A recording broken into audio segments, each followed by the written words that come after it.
So আজ আমরা দেখতে চলেছি 2024 সালে মুক্তি পাওয়া একটা সার্ভাইভাল অ্যাডভেঞ্চার সিরিজ যার নাম আর্থ অ্যাভাইডস, যেখানে এমন এক ভবিষ্যৎ পৃথিবীকে দেখানো হয়েছে যখন ভয়ানক এক ভাইরাসের কারণে পৃথিবীর সমস্ত মানুষ মারা যায়। এখন বড় বড় হোটেল স্মলসগুলো খালি পড়েছিল, মানুষ না থাকায় শহর বন্দরগুলো এখন জঙ্গলে পরিণত হয়েছে। তো আর দেরি না করে শুরু করা যাক আর্থ অ্যাভাইডস সিরিজের এক্সপ্লেনেশন। শুরুতে আমরা জঙ্গলের মাঝখানে পাহাড়ের উপর একটি ঘর দেখতে পাই, যেখানে উইলিয়াম নামের এক লোক একা থাকে। আর নিজের রিসার্চের জন্যই উইলিয়াম কয়েক মাস ধরে এই নির্জন জঙ্গলের মাঝে বসবাস করছে। কিন্তু একদিন তাকে একটা সাপ কামড় দিয়ে দেয়, যার ফলে সে ঘাবড়ে যায় কোনো এই বিষ তার শরীরে না ছড়িয়ে পড়ে। আর এই আতঙ্কের মাঝে তার ফোনটাও পাহাড় থেকে নিচে পড়ে যায়, অর্থাৎ এখন সে কাউকে সাহায্যের জন্য ডাকতে পারবে না। তাই সে নিজেই নিজের হাত কেটে বিষ বের করার চেষ্টা করে আর দ্রুত ঘরে এসে অনেক পানি পান করে ফেলে। কিছুক্ষণ পর উইলিয়াম অজ্ঞান হয়ে যায়। যখন তার হুঁশ ফিরে আসে তখন তার থেকে বারবার হ্যালুসিনেশন হতে থাকে, কারণ সাপের বিষের কিছু প্রভাব এখনো বাকি ছিল। আর এভাবে সে 1-2 দিন আধমরা অবস্থায় পড়ে থাকে। একদিন সে বাহির থেকে হেলিকপ্টারের আওয়াজ শুনতে পায়, আর তার দরজায় কিছু সায়েন্টিস্ট তাকে নিজের সাথে নিয়ে যেতে এসেছে। হয়তো বাইরের দুনিয়ায় কোনো ইমার্জেন্সি এসে গিয়েছে, কিন্তু ভেতরে উইলিয়াম কোনো আওয়াজ করতে পারছিল না। আর সে সায়েন্টিস্টরা এই ভেবে সেখান থেকে চলে যায় যে ভেতরে কেউ নেই। এখন কিছুদিন পর ফাইনালি বাকি কিছু বিষের প্রভাব উইলিয়ামের শরীর থেকে চলে যায়, আর সে নিজেকে হেলদি অনুভব করছিল। তবে হতেও পারে শরীরে এখনো কিছু বিষ রয়ে গেছে। তাই সে তার গাড়ি স্টার্ট করে আবার শহরের দিকে যেতে থাকে। কিন্তু সেই শহরে পৌঁছার পর পুরোপুরি অবাক হয়ে যায়। সে দেখে শহর পুরোপুরি পাল্টে গিয়েছে। কোনো রাস্তায় একজন মানুষ পর্যন্ত জীবিত নেই। পুরো পৃথিবীর সব জিনিসপত্র এলোমেলো হয়ে রয়েছিল। দেখে মনে হচ্ছে এখানে কোনো বড়সড় কাণ্ড ঘটেছিল। তবে ভয়ের ব্যাপার হচ্ছে রাস্তায় হাজারো গাড়ি বন্ধ হয়ে রয়েছিল, এবং সেই গাড়িগুলোর ভেতর মানুষগুলো সবাই মৃত ছিল। তখনই তার নজর রোড সাইনের উপর পড়ে। আসলে কিছুদিন আগে পুরো পৃথিবীতে এমন এক ভয়ানক ভাইরাস চলে আসে, যেটা খুব দ্রুত ছড়িয়ে পড়ার কারণে পৃথিবীতে থাকা সমস্ত মানুষ এই ভাইরাসে আক্রান্ত হয়ে মারা যায়। তাই এখন কোনো সরকার নেই, আর না আছে কোনো আইন বা নিয়ম কানুন। যাই হোক, উইলিয়াম ঘরে পৌঁছায় আর দেখে এখানে তো তার প্যারেন্টস অলরেডি কয়েকদিন আগে মরে আছে। এখন উইলিয়াম কিছুক্ষণ বাস্তবতাকে স্বীকার করে তাদের ঘরের পাশেই তার মা বাবার জন্য কবর খুঁড়ে।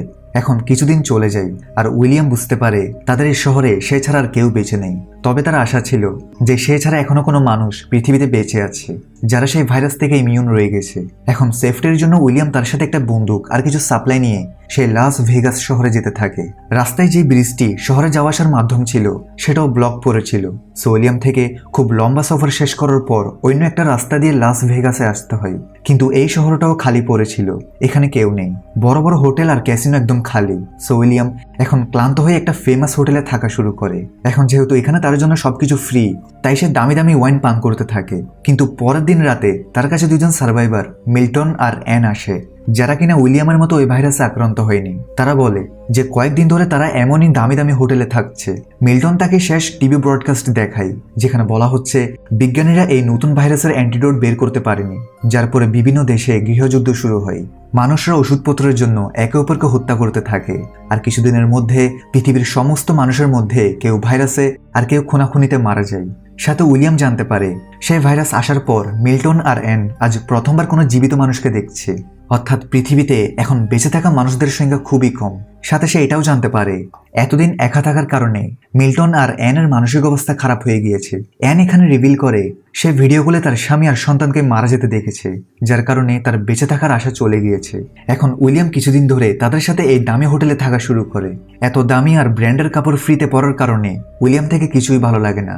দেখে মনে হচ্ছে ব্র্যান্ডের দামও মানুষদের সাথে শেষ হয়ে গিয়েছে। মিল্টন বলে সে একজন বড় বিজনেসম্যান ছিল, সে পরিশ্রম করে অনেক কিছু কামিয়েছিল, কিন্তু এখন তার কাছে না তো তার খ্যাতি আছে আর না তো তার ফ্যামিলি। দেখা যায় মিল্টন নিজের সাথে একটা গান রেখেছে, যেন এটার সাহায্যে তারা তিনজন নিজেদের শেষ করে দিতে পারে। এখন এটা শুনে তো উইলিয়াম ঘাবড়ে বাইরে চলে আসে, কারণ সে এখনো বাঁচতে চায়। তখনই সে পেছন থেকে গুলির আওয়াজ শুনতে পায়, অর্থাৎ মিল্টন আর অ্যান নিজেদের শেষ করে দিয়েছে, আর উইলিয়াম আবার একা হয়ে পড়েছে। উইলিয়ামের মনে হচ্ছিল পুরো পৃথিবীতে এখন সে একা। তাই সে এখন গাড়িকে খুব স্পিডে চালিয়ে শহর থেকে বাইরে চলে আসতে থাকে। আর রাস্তায় সে একটা কুকুরকে দেখতে পায়, যেটাকে উইলিয়াম তার সাথে হিসেবে নিজের সাথে নিয়ে নেয়। আর কুকুরটির নাম সে লাকি দিয়ে দেয়। এরপর সে লাইব্রেরিতে গিয়ে কিছু সার্ভাইভাল বুক তাদের পুরনো ঘরে চলে আসে, যেখানে এখন থেকে সে লাকির সাথে থাকবে। আশেপাশের স্টোরগুলোতে যতটুকু খাবার আছে তা দিয়ে তো তাদের অনেকদিন চলবে, তবে তারা চাষ করেও খেতে পারবে। এখন সময় যেতে যেতে 1 বছর হয়ে যায়। উইলিয়াম আর লাকির ভালো বন্ডিং হয়ে গিয়েছে। তবে কোনো মানুষ ছাড়া উইলিয়াম অনেক বোর হচ্ছিল। সে টাইম পাস করার জন্য কখনো জগিং করে তো কখনো সাঁতার কাটতে বের হয়, আর একটি সময়তে সে তার গাড়িকে একই জায়গায় গোল গোল ঘোরাতে থাকে। কিন্তু তার এই বোরিং লাইফ একদিন পাল্টে যায় যখন লাকি দূরের একটি ঘরকে দেখে চিল্লাতে থাকে। উইলিয়াম দেখে ঘরটি থেকে ধোঁয়া বের হচ্ছে, তাই সে দ্রুত গাড়ি নিয়ে সেই জায়গাটিতে পৌঁছায়। সেখানের ছাদে একটি মেয়ে গান নিয়ে তাকে ভয় লাগায়। মেয়েটির নাম এমা, সে একজন সার্ভাইভার। উইলিয়াম তাকে নিজের ব্যাপারে বলে, যার পরে এমা থেকে বিশ্বাস হয়ে যায় যে উইলিয়াম থেকে তার কোনো ঝুঁকি নেই। তাদের কথাবার্তার মধ্যে জানা যায় তারা দুজনেই 1 বছর ধরে কোনো জীবিত মানুষকে দেখেনি। উইলিয়ামের সাথে যা কিছু হয়েছে তা সে এমাকে শেয়ার করে, আর এমাও তাকে নিজের সার্ভাইভাল স্টোরি শেয়ার করে যে সে কালই এখানে এসেছে আর তার লাগছে না এই এলাকায় কোনো জীবিত মানুষ আছে। এভাবে তাদের কিছুক্ষণ কথা হয়। এরপর উইলিয়াম তার থেকে বিদায় নেয়, কিন্তু এমা বলে, আরে আজ রাত এখানেই থেকে যাও, কতদিন হয়ে গিয়েছে কোনো জীবিত মানুষকে দেখিনি। উইলিয়ামও রাজি হয়। এরপর উইলিয়াম এমাকে নিজের ঘরে নিয়ে আসে। একা থাকায় উইলিয়াম ঘরের কোনো কিছু ঠিকঠাক করেনি, সবকিছু উলটপালট হয়ে রয়েছিল। সো তারা দুইজন মিলে আবার ঘরটিকে রেনোভেট করা শুরু করে। পাশেই খাবারের দোকান ছিল, যার ফলে তারা সেখানে গিয়ে খাদ্য সামগ্রী নিয়ে নেয়। একে অপরের সাথে দেখা করে তাদের নিজেদের বেঁচে থাকার আশা জেগে ওঠে। এখন তারা একসাথে ঘুম থেকে ওঠে আর ডেইলি বিভিন্ন কাজ করে। তারা নিজেদের হবি তৈরি করে নেয় যেন তারা বোর না হয়। এছাড়াও তারা জানতো যদি তারাই পৃথিবীর শেষ কাপল হয় তাহলে তাদেরই পৃথিবীর জনসংখ্যাকে বাড়াতে হবে। ওদিকে মানুষ বিলুপ্ত হওয়ার কারণে হিংস্র পশু প্রাণী শহর পর্যন্ত চলে এসেছে। সময়ের সাথে উইলিয়াম ঘরে সোলার প্যানেল বসিয়ে দিয়েছে যেন তাদের ঘর পুরোপুরি রেডি হয়ে যায়। সাথে কিছুদিনের মধ্যে এমাও প্রেগনেন্ট হয়ে যায়। সে খুব খুশি ছিল, তবে উইলিয়াম চিন্তিত ছিল। সে ভাবছিল যে তাদের সন্তানকে পোস্ট অ্যাপোক্যালিপটিক দুনিয়ায় আনা উচিত কিনা। এছাড়াও তাদের বেবির ডেলিভারি করাতে হবে। তাই উইলিয়াম লাইব্রেরিতে গিয়ে বেবি ডেলিভারি করা রিলেটেড বুক পড়তে থাকে। সময়ের সাথে সাথে তাদের ঘর সব দিক থেকে সেফ হয়ে গিয়েছে। তাদের ঘরে সোলার প্যানেল লেগে আছে, তাই তারা এখন ফ্রিজে খাবার স্টোর করে রাখতে পারবে। সাথে তারা অনেক মুরগি আর কিছু গরু পালন শুরু করে দেয়, যেখান থেকে তারা ডিম আর দুধ পেতে থাকে। তাদের পাশে একটা বড় সবুজ শ্যামল গার্ডেন ছিল। মানুষ বিলুপ্ত হওয়ার পর হাওয়া বাতাসে এখন পরিষ্কার বিশুদ্ধ হয়ে গিয়েছে। তবে সময়ের সাথে তাদের একটা বড় প্রবলেমের মোকাবেলা করতে হয়। আসলে তাদের আশেপাশের এরিয়ায় ইঁদুরের সংখ্যা বেড়েই চলছিল, আর এখন তো সেই ইঁদুরগুলো তাদের ঘরের দিকে আসছিল। তাই তারা তাদের ঘরের আশেপাশের আবর্জনাগুলো জ্বালাতে থাকে যেন ইঁদুররা তাদের ঘরের দিকে না আসে। কিন্তু যখনই এই আইডিয়াটা কাজে আসে না, তখন তারা তাদের পুরো ঘরকে সিল করে দেয়। রাতে এমা বলে তারা শীঘ্রই ইঁদুরের কোনো সমাধান বের করবে, আর এখন সে তার বেবির জন্য খুশি আছে। এখন আগামী কয়েক সপ্তাহের মধ্যে উইলিয়াম দূর দূরান্ত থেকে কিছু বিড়াল তুলে আনে, যার ফলে তাদের শহরে ইঁদুরের সংখ্যা কমতে থাকে। আর অবশেষে সেই দিনটা চলে আসে যখন এমার ডেলিভারি হবে। তারা দুজনেই এই দিনটার জন্য অনেক প্রস্তুতি নিয়ে রেখেছে। সো উইলিয়ামের সাহায্যে তারা ফাইনালি একটা হেলদি বেবি গার্ল পেয়ে যায়। এরপর তারা শহরে গিয়ে নিজেদের অ্যাড্রেস পেইন্ট করে দেয় যেন অবশিষ্ট বেঁচে থাকা মানুষ যখন তাদের শহরে আসবে তাহলে তারা যেন এই অ্যাড্রেস দেখে উইলিয়ামদের ঘরে চলে যায়। এখন সময় যেতে যেতে 6 বছর হয়ে যায়। একদিন যখন উইলিয়াম গাড়ি করে যাচ্ছিল, তখন রাস্তায় তার গাড়ির সাথে একটা বাঘের অ্যাক্সিডেন্ট হয়ে যায়। এখন উইলিয়াম যখন বাঘটিকে ভালোভাবে দেখছিল, তখন হঠাৎ সে একটা ছোট মেয়েকে দেখতে পায় যে উইলিয়ামকে ভয় পেয়ে পালাতে শুরু করে। উইলিয়াম তাকে ধরে ফেলে আর বলে যে সেই যেন উইলিয়াম তার ঘরে আসে। তবে সেই মেয়েটা খুব বেশি ভয় পাচ্ছিল, তাই উইলিয়াম তাকে একটা আপেল দেওয়াতে মেয়েটির বিশ্বাস হয়ে যায় যে সে তাকে কিছু করবে না। মেয়েটি উইলিয়ামের গাড়িতে বসে তাদের ঘর পর্যন্ত চলে আসে। দেখা যায় এখন উইলিয়ামদের আরেকটি বাচ্চা হয়েছে। বড় মেয়ে হেদারের জন্ম হওয়ার 2 বছর পর তাদের আরেকটি ছেলে হয়, যার নাম অ্যালেক্স। সাথে এমা এখন 3য় সন্তানের প্রেগনেন্ট। হয়তো পৃথিবীর পুরো জনসংখ্যা এই দুজনেই বাড়াবে। যাই হোক, খুশির খবর হচ্ছে শহরে দেওয়া তাদের অ্যাড্রেসের কারণে 2জন সার্ভাইভার তাদের কাছে আসে। যদিও সেই ছোট্ট মেয়েটা এখনো ভয় পেয়ে আছে, সে ট্রাক থেকে এখনো নিচে নামে না, তাই কেউই তাকে জোর করে না। সেদিন পুরো রাত মেয়েটি ট্রাকেই বসেছিল। সকালে যখন মারিনা তাকে খাবার দিতে যায়, তখন মেয়েটি তার উপর হামলা করার চেষ্টা করে। মারিনা তাকে নিজের কাহিনী শোনায় যে কিভাবে সে জর্জের সাথে এদিক ওদিক কোনো জীবিত মানুষকে খুঁজছিল, যার পরে অবশেষে তারা উইলিয়ামদের অ্যাড্রেস দেখতে পায়। এভাবে কথায় কথায় মারিনা তাকে ঘরে নিয়ে আসে আর তাকে গোসল করতে পাঠিয়ে দেয়। এরপর মারিনা মেয়েটির ব্যাগ থেকে কিছু অদ্ভুত ড্রয়িং বের করে। এছাড়া সেখানে একটি লেটার ছিল যেখানে মেয়েটির নাম ইবি লেখা ছিল। এখন মারিনা এই লেটার সবাইকে দেখায় আর বলে এই লেটারটা ইবির মা লিখেছে, যেখানে লেখা আছে যে কেউ যদি ইবিকে পায় সেই জন্য তার খেয়াল রাখে, কারণ যখনই এই ভাইরাস আসে তখন ইবির পিতা তাকে ফিজিক্যালি হ্যারাস করেছিল, যার কারণে তার উপর এক প্রকার প্রভাব পড়ে যায় আর সে যে কাউকে দেখে ভয় পেয়ে যায়। আর একদিন ইবির মা তার পিতাকেই মেরে ফেলে আর ইবিকে কোনো সেফ জায়গায় পালিয়ে যেতে বলে। এখন এই 5 জন ইবিকে নিজেদের দলে নিয়ে নেয়। শীঘ্রই এমা 3য় সন্তান জন্ম দেয়, যার নাম স্যাম রাখা হয়। এখন তাদের ফ্যামিলি বড় হতে আছে। পরবর্তী 1 বছর তারা সবাই খুশি খুশি একসাথে বসবাস করে। কিন্তু একদিন তারা কারো আসার সংকেত পায়। সব বাচ্চাদের ঘরে যেতে বলে বড়রা গান নিয়ে দেখতে যায় যে এটা কে। তখনই তারা দেখতে পায় এটা তো আরেকটি সার্ভাইভার গ্রুপ, যারাও শহরে এমার অ্যাড্রেস দেখে এখানে পৌঁছেছে। এখন এই গ্রুপে ছিল মলি, জিন, এজরা আর তাদের ছেলে রাইফ। এখন উইলিয়ামরা তাদের নিজেদের ঘরে নিয়ে যায়। মলি রিভিল করে তারা 8 বছরে শুধু 4 জন জীবিত মানুষকে দেখেছে। তাদের কোনো ঠিকানা ছিল না, তারা এদিক ওদিক ঘুরে বেড়াচ্ছিল। সো এমা বলে এটাই এখন তাদের ঘর, এখানে কোনো কিছুর অভাব নেই। তারা একসাথে হয়ে এখানে একটা নতুন সোসাইটি তৈরি করতে পারবে। এখন এই গ্রুপে মলি একজন ডাক্তার ছিল, অর্থাৎ কোনো মেম্বার যদি আহত হয় তাহলে গ্রুপে একজন ডাক্তার হওয়াটা তাদের জন্য ভাগ্যের ব্যাপার। পরের দিন উইলিয়াম নতুন মেম্বারদের রুলস বোঝাতে থাকে যে এখন যেহেতু শহর আর জঙ্গলে কোনো বাউন্টি নেই, তাই অনেক সময় জঙ্গলি পশু প্রাণী তাদের আশেপাশে ঘোরাফেরা করতে থাকে। তাই তারা যতবার শহরে সাপ্লাই নিতে যাবে তখন তারা নিজেদের সাথে হাতিয়ার এবং কাউকে নিয়ে যেতে হবে। এরপর সবাই শহরের একদম শেষ মাথায় চলে আসে বিভিন্ন জিনিস নেওয়ার জন্য। পাশেই হসপিটাল ছিল আর মলি একজন ডাক্তার হওয়ায় সে সেখান থেকে বিভিন্ন ওষুধ নিতে থাকে। এরপর তারা কাজের সব সাপ্লাই নিয়ে ঘরে ফিরে আসে। এখানে নতুন মেম্বার জিন একজন সিঙ্গার, তাই সে সবার জন্য একটা গান শোনায়। এছাড়াও সে ইজরার বাচ্চার মা। ওদিকে জর্জ আর মারিনা অনেক বছর পর ইন্টিমেট হয়। এখন আগামী মাসগুলোতে জিন আর মারিনা এক একটি মেয়েকে জন্ম দেয়। আর এভাবে ধীরে ধীরে 14 বছর হয়ে যায়। তাদের পরিবার এখন অনেক বড় হয়ে গিয়েছে। তারা আজ তাদের বড় মেয়ে হেদারের বার্থডে সেলিব্রেট করছিল।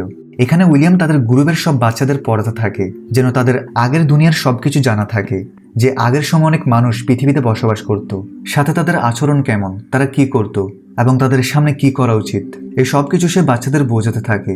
একদিন সেখানে একটি ঘূর্ণিঝড় আসে। তখন উইলিয়াম বুঝতে পারে তাদের ডগ লাকি তো ঘরে নেই। উইলিয়াম দ্রুত তাকে খুঁজতে ঘরের বাইরে বের হয়। তখন সে দেখে লাকি তো বেচারা একটা গাছের নিচে চাপা পড়ে মারা গেছে।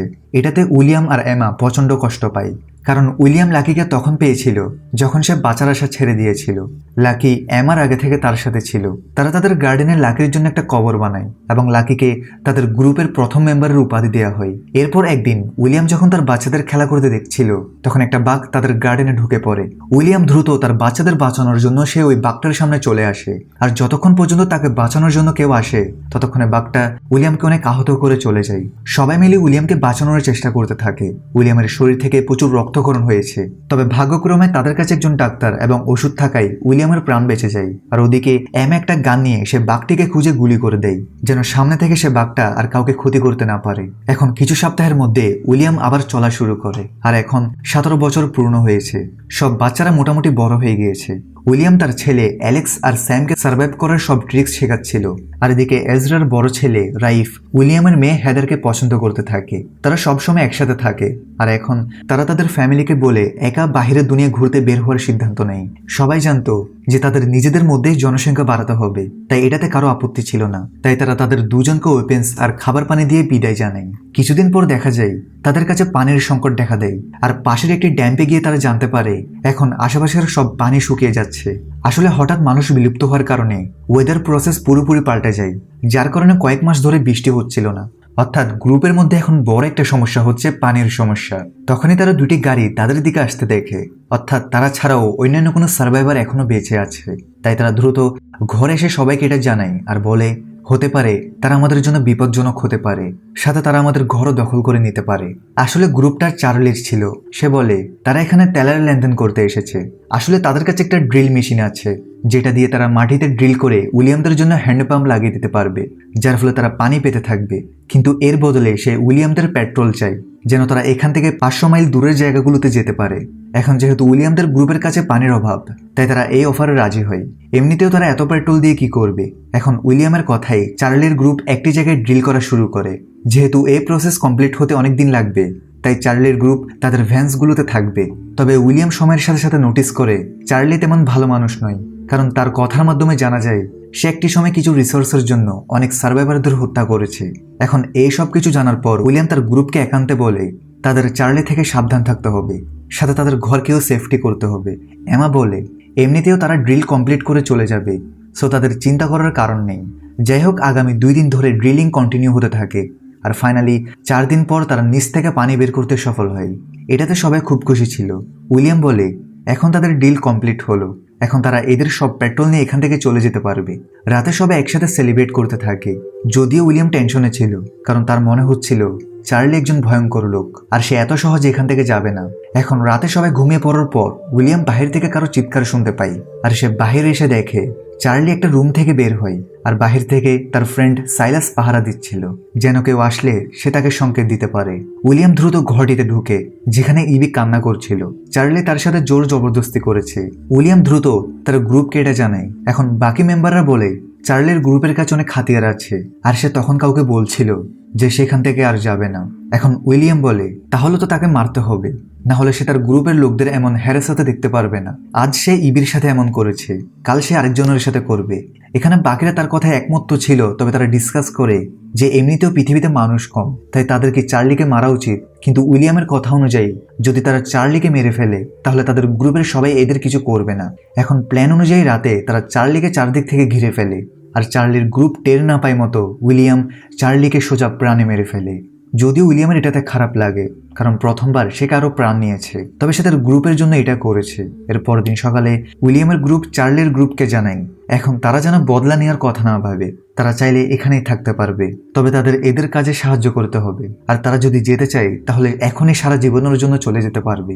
এখন চার্লির গ্রুপের অনেকেই এখানে থাকার সিদ্ধান্ত নেয়, তবে চার্লির বেস্ট ফ্রেন্ড সাইলাস ছাড়া। সে উইলিয়ামদের উপর রেগেছিল, কারণ তারা তার বন্ধু চার্লির উপর হঠাৎ আক্রমণ করে প্রাণে মেরে ফেলেছে, যে সে আবার কারোর উপর আক্রমণ না করে বসে। চার্লির সাথীরা বলে তারা আগেই জানতো চার্লি খারাপ, সে লিডার হওয়ার খারাপ সুযোগ নিত। এছাড়াও সে নিজের গ্রুপের বাকি লেডিসদের সাথে এমনই করেছিল, সো তারা এখন খুশি যে সে মারা গেছে। এখন সাইলাস একা ছিল, যে চার্লির মৃত্যুতে দুঃখী ছিল, তাই উইলিয়াম তাকে বের করে দেয়। যদিও সাইলাস কিছুক্ষণ পর আবার ফিরে আসতে চাচ্ছিল, কারণ তার গ্রুপের সব মেম্বাররা তো এখানেই রয়ে গিয়েছে, আর সে বাইরে একা কিভাবে সার্ভাইভ করবে। তবে উইলিয়াম তাকে ভেতরে আসতে দেয় না, কারণ সে চার্লির খারাপ কাজে তাকে সাহায্য করত, আর শাস্তিস্বরূপ সে তাকে এখান থেকে বের করে দিয়েছে। এখন সময় আরো এগিয়ে যায়, আর এখন মোট 20 বছর পার হয়ে গিয়েছে। মানব জাতি ছাড়া পুরো পৃথিবীর সম্পূর্ণ বদলে গেছে। উইলিয়ামের গ্রুপের সব বাচ্চারা মিলে একটা প্লেন বানানোর কাজ শুরু করে। উইলিয়ামের ছেলে বলে কিছু সময় পর তারা এই বিমানটিকে সম্পূর্ণ পারফেক্ট করে দিবে, যেটা দিয়ে তারা পাহাড় থেকে সহজে নিচে আসতে পারবে। তবে কিছু সময় পর দেখা যায় এক এক করে তাদের গ্রুপের সব মেম্বাররা অসুস্থ হতে থাকে। তাদের শীঘ্রই রিয়েলাইজ হয় অর্ধেকের চেয়েও বেশি মানুষ ভাইরাসে আক্রান্ত হয়ে গিয়েছে, আর তাদের ভেতর সেই সিমটমসগুলো ছিল যেটা 20 বছর আগে সেই ভাইরাসে ছিল। এছাড়াও ডাক্তার মলি রিভিল করে যদিও তারা সেই ভাইরাস থেকে ইমিউন হয়ে গিয়েছিল, কিন্তু সময়ের সাথে সাথে সেই ভাইরাস আরো ইভলভ হয়ে গিয়েছে। যদিও এই নতুন ভাইরাসটির প্রভাব এত পাওয়ারফুল নয়, তারা শীঘ্রই এটার কোনো সমাধান বের করবে। এরপর সুস্থ থাকা মেম্বাররা বাকিদের দেখাশোনা করতে থাকে। এখানে উইলিয়ামের ছেলে স্যামের অবস্থা বাকিদের থেকে খারাপ ছিল। এ নিয়ে সবার মাঝে টেনশন তো ছিল, কিন্তু এরই মাঝে একদিন হঠাৎ তাদের মেয়ে হেদার ঘরে একা ফিরে আসে, যে কিনা রাইফারের সাথে বাইরে ঘুরতে গিয়েছিল। হেদার তার সফরের ঘটনাগুলো বলতে থাকে।